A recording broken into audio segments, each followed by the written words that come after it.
Nada disso foi feito, né? Você já imaginou se Jesus tivesse escrito qualquer coisa? Ele só escreveu na areia. De acordo com o relato dos evangelhos, não há nenhuma menção a Jesus escrevendo nada, exceto em João 8, enquanto acusavam a mulher adúltera, ele estava acocorado, escrevendo no chão. E depois que ele levantou e disse: quem dentre vós estiver sem pecado seja o primeiro a atirar pedras, ele se acocorou de novo, se abaixou e continuou escrevendo no chão. E depois passou o pé e apagou. Graças a Deus ele não deu esse valor midiático todo ao texto escrito.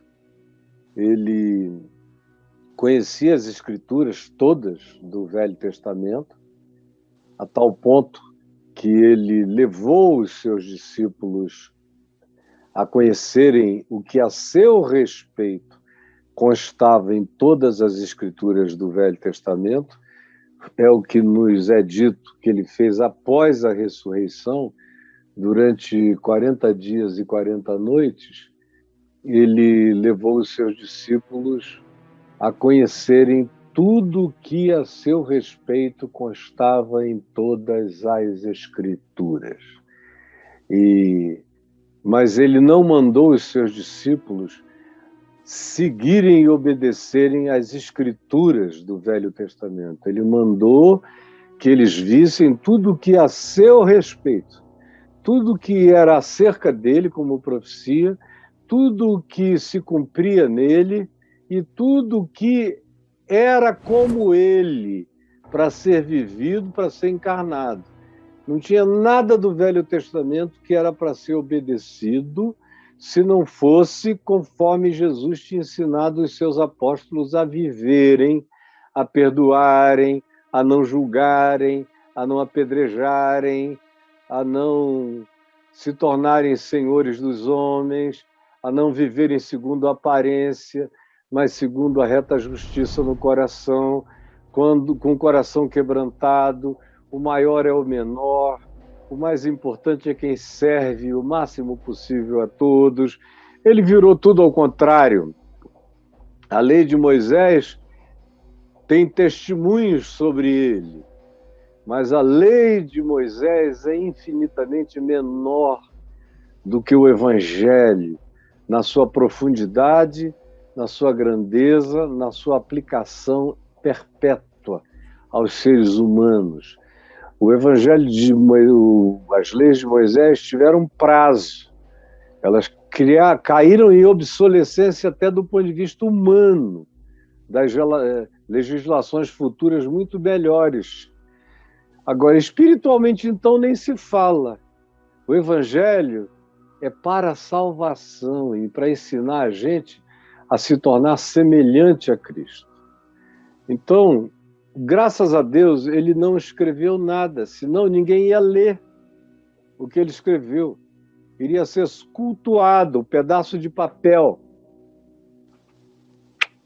O Evangelho de Cristo ia virar amuleto para o pessoal carregar. O meu Evangelho de Cristo, se eu tiver com esse Evangelho aqui, nada vai me acontecer. Eu vou pregar na minha testa. A essa altura já teria gente com esse papel, esse pergaminho que Jesus escreveu, que seria um papelzinho, e nem seria um livro grande, porque Jesus não tinha vocação para ficar escrevendo textos. Ele tinha vocação para ser a palavra e não ser uma escritura, ser a palavra. Mas não fora isso, meu Deus, isso teria virado a razão das piores guerras do mundo.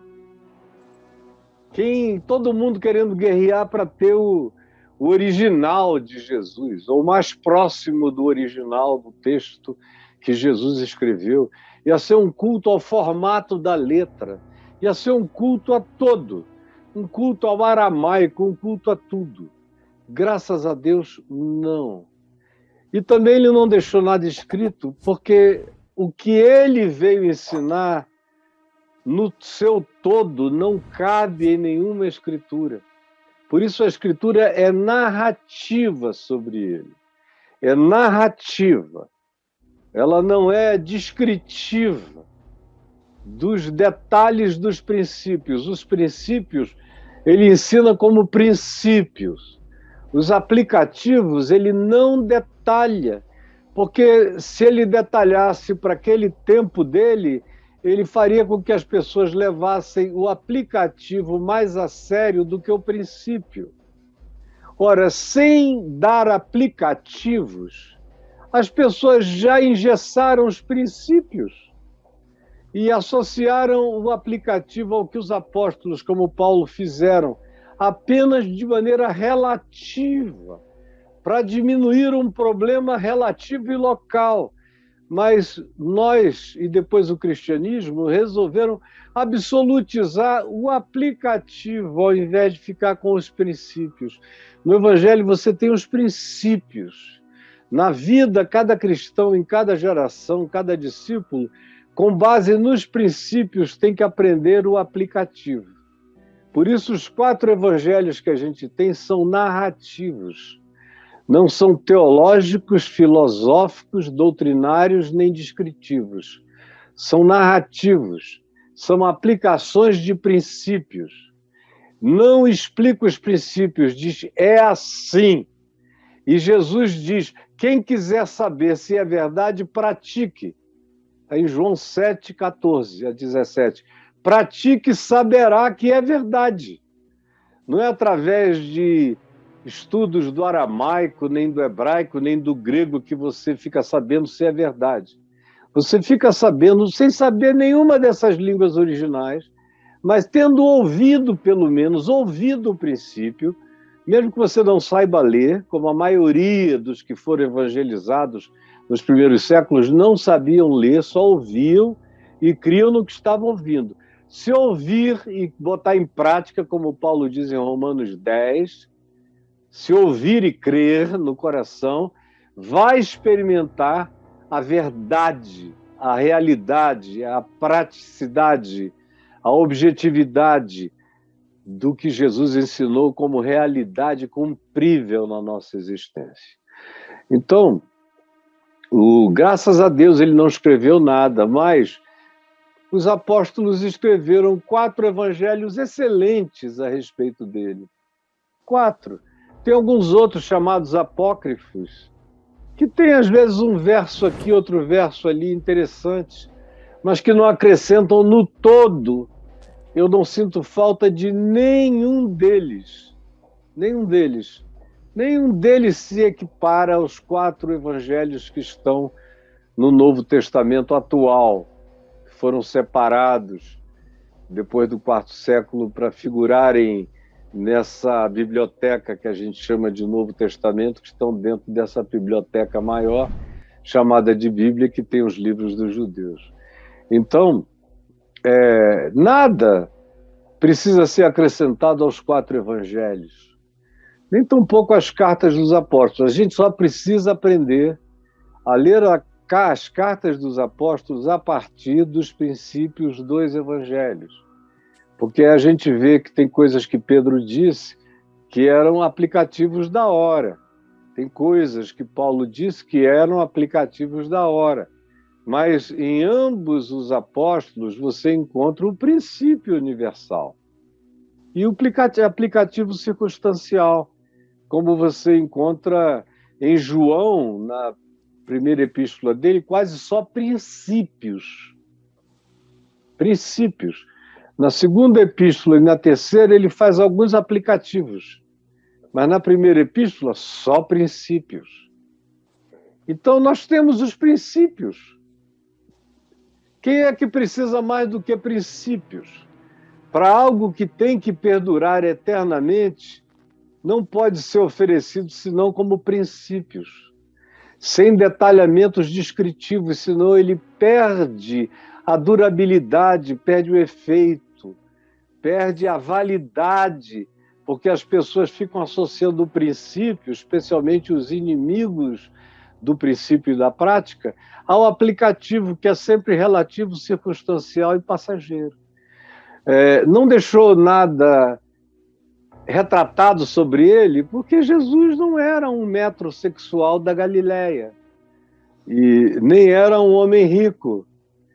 E se fosse alguém com essa possibilidade, ele não deixaria, porque ele conhecia a capacidade que as pessoas tinham de fazer idolatria.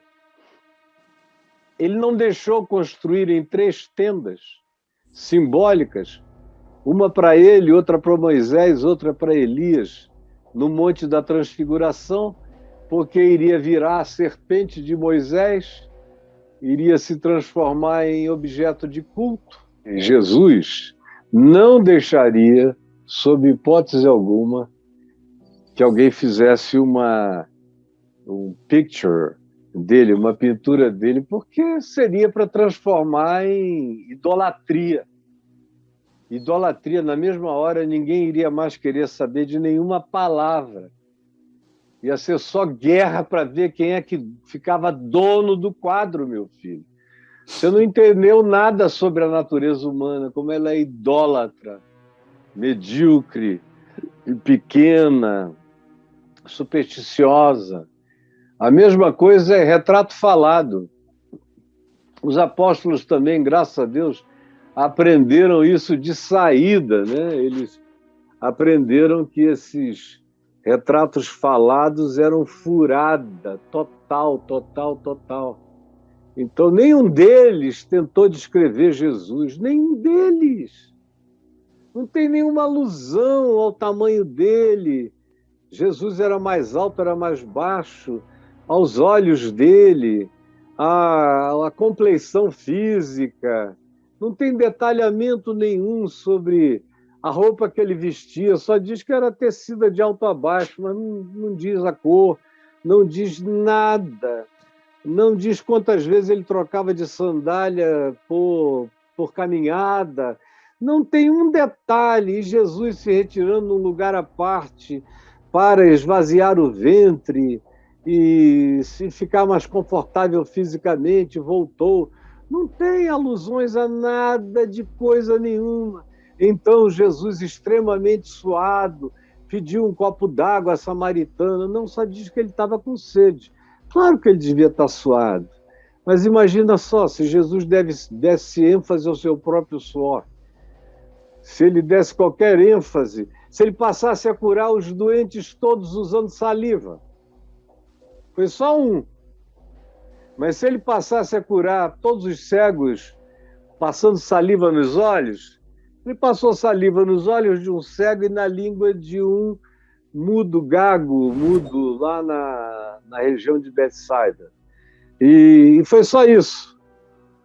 Agora imagina, se ele fizesse isso sempre, ia ter gente dizendo, dá uma cuspidinha aqui para mim que eu vou guardar. É todo mundo querendo se salvar no cuspe de Jesus. Ia ser uma miséria já desde o início. A gente já está numa miséria. Sem ele ter feito nada disso, imagina se ele tivesse dado ênfase a essas coisas. Descrições dele, por exemplo. A única descrição que se tem de Jesus é uma coisa totalmente falsa, que foi escrita por um cara chamado Publio Lentulus, e que é uma descrição brega, que você encontra... Escreve aí, Braulio, Publio Lentulus sobre Jesus. Você quer no Google? Lentulus, aí no Google, para depois você mostrar quando eu pedir. Publio Lentulus sobre Jesus. Deve estar aí no Google, meu Deus. No tempo que não tinha Google, era fácil achar. Mas é uma coisa horrorosa, feia.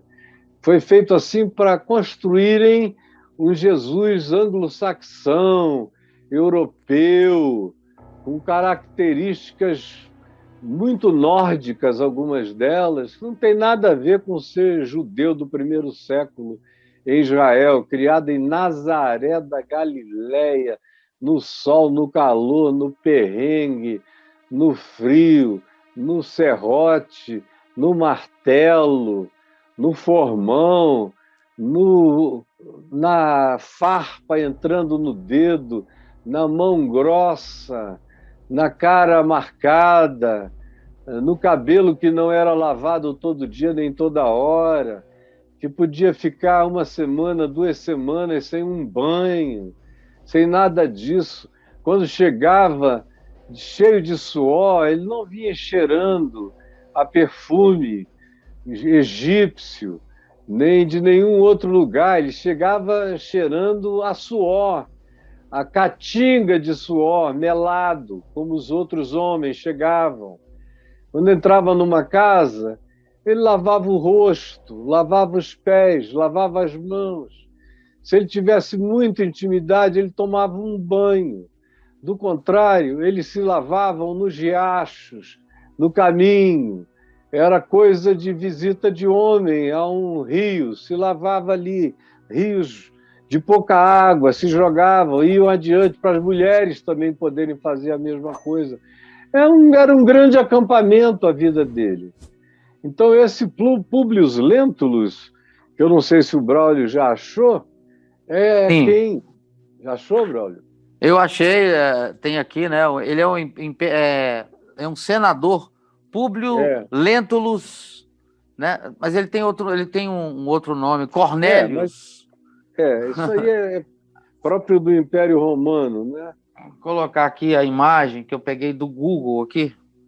Certo. Né? Eu botei Públio Lentulus Cornélius sobre Jesus. Não coloquei Cornélio, mas o não Google precisa, adicionou. Só... O Google adicionou para basta isso. Não, o nome dele conhecido na história é Públio Lentulus. Então, pode ler, por favor, que eu não consigo ler. Públio Lentulus é um personagem citado no livro há 2000 anos atrás. Sim. Aqui tem uma falando também da parte espírita também. O Chico Xavier cita ele aqui. Porque ele gostava dessa descrição. Tem um monte de gente que gosta dessa descrição brega. Essa é a imagem de Jesus aqui, ó. A imagem de Jesus que ele criou. Isso aí também é outra coisa brega que não tem nada a ver com a história. Vamos em frente, Paulo, que eu estou perdendo tempo aqui. O que a gente tem para ler do Públio Lentulus sobre Jesus, quando ele diz Lentulus. O cabelo dele era cor de mel, os olhos... Ele escreve uma carta, né? A Tibério. Por favor, vamos ler a carta, então, por favor. É porque a carta é longa demais, eu não estou achando o lugar que vai falar. Peraí. Aqui, achei, ó. Achou, claro. Tá aqui, ó. Sabendo que deseja conhecer, quanto a narrar, existindo nos nossos tempos um homem, o qual vive atualmente de grandes virtudes, chamado Jesus. Pelo povo é inculcado o profeta da verdade, e os seus discípulos dizem que é filho de Deus, criador do céu e da terra, de todas as coisas. Aqui não tem nada falando sobre Pode ir, rapaz, acredita em mim. Criador do céu e da terra. Em verdade, ó César, cada dia se ouvem coisas maravilhosas desse Jesus. Ressuscita os mortos, cura os enfermos, em uma só palavra. É um homem de justa estatura e é muito belo no aspecto. Vai começar, ó. E há tanta majestade no rosto que aqueles que o veem são forçados a amá-lo ou temê-lo. Tem os cabelos da cor amêndoa bem madura, são distendidos até as orelhas, cabelo longo, e das orelhas até as espáduas. São da cor da terra, porém mais reluzentes, ou seja, castanho claro. Tem no meio de sua fronte uma linha separando os cabelos, cabelo partido no meio. Na forma e nos uso nos nazarenos. Conforme a moda dos nazarenos, sim. Conforme a moda, mas ele fala na moda em uso. Forma em uso, moda, né? O seu rosto é cheio, o aspecto é muito sereno. Nenhuma ruga ou mancha se vê em sua face. De uma cor moderada, o nariz e a boca são irrepreensíveis. Pô, Jesus mó galã, né, cara? Pois é, cara, olha aí. Vai lá, como a mãe dele consegue, por favor. A barba é espessa, mas semelhante aos cabelos. Não muito longa, mas separada pelo meio. Seu olhar é muito afetuoso e grave. Tem os olhos expressivos e claros. O que surpreende é que resplandecem no seu rosto como os raios do sol. Porém, ninguém pode olhar fixo o seu semblante, porque quando resplende, apavora, e quando ameniza, faz chorar. Faz-se amar e é alegre com gravidade. Disse que nunca ninguém o viu rir, mas antes chorar. Olha. Tem os braços e as mãos muito belos. Na palestra contenta muito, mas o faz raramente. E quando dele se aproxima, verifica-se que é muito modesto na presença de pessoa, na presença e na pessoa. É o mais belo homem que se possa imaginar, muito semelhante à sua mãe, a qual é de uma rara beleza, não se tendo jamais visto por essas partes uma mulher tão bela. Porém, se a majestade tua, ó César, deseja vê-lo, como no aviso passado escreveste, dá-me ordens, que não faltarei de mandá-lo o mais depressa possível. Pois é. Então é essa a única narrativa antiga que se tem de Jesus, e todos os autores, os estudiosos, os especialistas dizem não ter nenhuma dúvida que esse texto de Públio Lentulus foi uma interpolação, foi essa parte dessa descrição, foi uma interpolação cristã que se fez como exaltação a Jesus. E porque é óbvio que o Jesus da Galileia não tinha absolutamente nada a ver com essa pessoa pintada aí, descrita aí. Nada, nada, nada. Mas você vê a desgraça de uma descrição como essa, é que isso padronizou as tentativas tolas, porque, ao meu ver, fazer retrato de Jesus é babaquice geral e total e absoluta. De propósito, que ninguém sabe qual é o rosto dele, nem como era. Faz parte da necessidade de não trazer fisicalidades para as pessoas, porque elas não sabem viver em espírito e em verdade. Elas precisam de um templo, elas precisam de relíquias, elas precisam de objetos, elas precisam de imagens, elas precisam de esculturas, elas precisam disso tudo. E Jesus não estava aqui para reforçar nada disso. Então, esse texto aí é uma tentativa de criar um Jesus fascinante, empolgante, lindo, irresistível, e que não condiz com os evangelhos. Quando ele foi traído por Judas, ele era tão pouco óbvio, e esse Jesus aí de Públio Lentulus é absolutamente ímpar, singular. Vejam os traços de singularidade que ele aponta aí. Ele diz, o rosto dele é isso e aquilo, o olhar dele era como o da mãe, os cabelos eram assim, eram assado, a altura, isso e aquilo. Era um cara irresistível, não dava para olhar. A gente ou é seduzido ou caía no choro. E não é verdade. Quem lê os evangelhos sabe que não é nada disso. E quando foi para trair a Jesus, Judas ainda deu uma senha de tão comum que Jesus era. Se Jesus não fosse comum, ele ia dizer, vocês vão ver, na hora que olharem para ele, vocês vão ver que ele é ele. Mas não era assim. Tinha que ter uma senha. É aquele a quem eu beijar, porque ele era tudo, menos óbvio. Foi depois que Judas o beijou que foram e prenderam a Jesus, porque ele não era óbvio. E esse ser descrito por Públio Lentulus é quase um nefilim de beleza extraterrena. É um Noé do livro de Enoque, que nasceu com luz nos olhos. É uma coisa muito mágica. E o Cristo, que o livro de Isaías descreve, olhamo-lo, se diz, mas nenhuma beleza havia que nos agradasse. Homem de dores e que sabe o que é padecer. E como um de quem os homens escondem o rosto, nós dele não fizemos caso.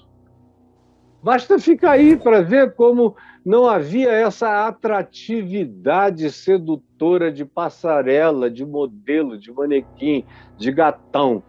Não tinha nada disso. Então, meu filho, graças a Deus, essas coisas não foram escritas nem deixadas, porque sem serem deixadas, a gente já conseguiu transformar o cristianismo num culto a relíquias. A relíquias é um negócio horroroso. O cristianismo é uma religião pagã. Os judeus, boa parte deles, não quer ter nada a ver com o cristianismo também, por causa do paganismo. Inclusive do próprio paganismo dos evangélicos, e dentre eles os pentecostais, com relação ao culto ao Estado de Israel e à terra de Israel.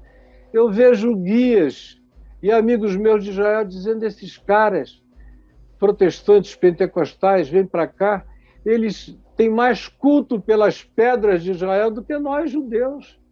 Eles são mais fanáticos pelo Estado de Israel do que a maioria de nós, judeus. Isso sem ter nada. Imagina se eles tivessem relíquias, as cruzadas e o mito do Santo Grau, que está vivo até hoje, em todo lugar é Santo Grau, é Santo Grau. Graças a Deus, por exemplo, onde está a Arca da Aliança? Graças a Deus ela foi desaparecida. Nos dias do rei Ezequias, mais ou menos, ela foi sumida. Tem as versões e as teorias, mas ela mesma, graças a Deus, desapareceu. Se não, imaginem só, não haveria relíquia a atrair maior atenção de judeus, cristãos e muçulmanos e a produzir guerra pela tentativa de dominar aquela máquina de poderes, aquela relíquia de poderes. Graças a Deus, não. Porque todas as vezes que você diz para um ser humano que essa água foi tirada de um lugar sagrado, segundo a idiotice humana, foi água do Jordão, me dá. Está toda poluída, meu irmão, faz mal beber essa água. Um exame você vai ficar assustado com tudo que você encontra aqui dentro, com todos os elementos de natureza fecal, inclusive, que você encontra aqui. Para com isso. Vai beber água de pé da tua casa, onde você conhece a fonte. Deixa de ser idiota. Então, não estou falando isso com você não, viu, meu filho? Com todo mundo que fica nessa expectativa, nessa busca. Não são os discípulos do Santo Sudário. Eu, por exemplo, viajo e adoro arqueologia, adoro paleontologia, adoro pesquisas diversas, porque eu não tenho nenhum tipo de fixação em nada nem em ninguém, é só conhecimento histórico. Quanto mais conhecimento histórico, geográfico, arqueológico eu tenho, melhor eu entendo a leitura da Escritura, a compreensão dos tempos, das eras, e melhor é a minha consciência dos princípios do Evangelho para fazer os aplicativos dele.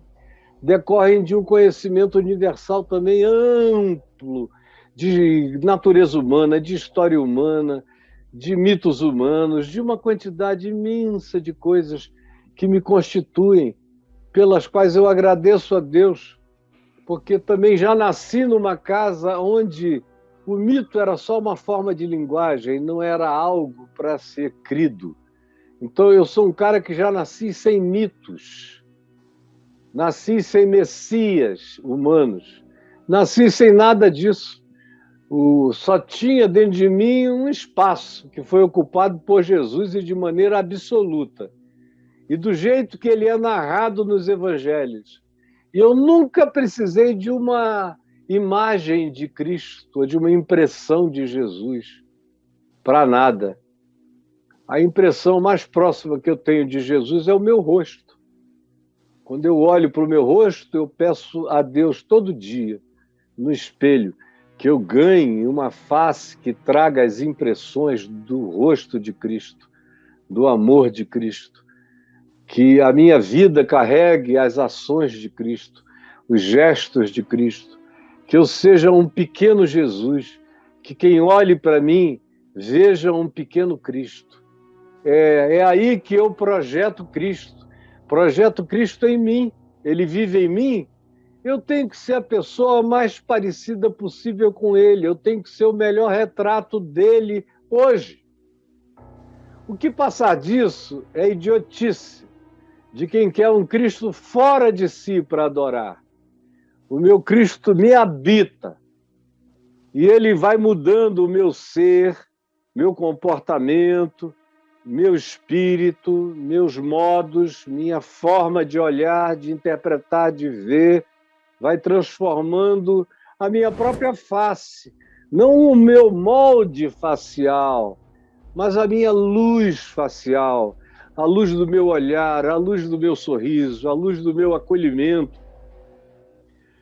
Tudo que existe em mim de luz e graça procede do Cristo que me habita. E eu sou a imagem de Deus mais próxima de mim mesmo que eu posso ter, e a imagem sobre a qual eu tenho maior ingerência de mutação, de mudança, de aperfeiçoamento, de aformoseamento, de transformação, de regeneração. Sou eu, a face de Cristo, a carta de Cristo, o Evangelho de Cristo, apresentado a você, meu irmão, assim como Ele quer que você seja o Evangelho dele, apresentado ao mundo. Tá bom, querido? Um beijo.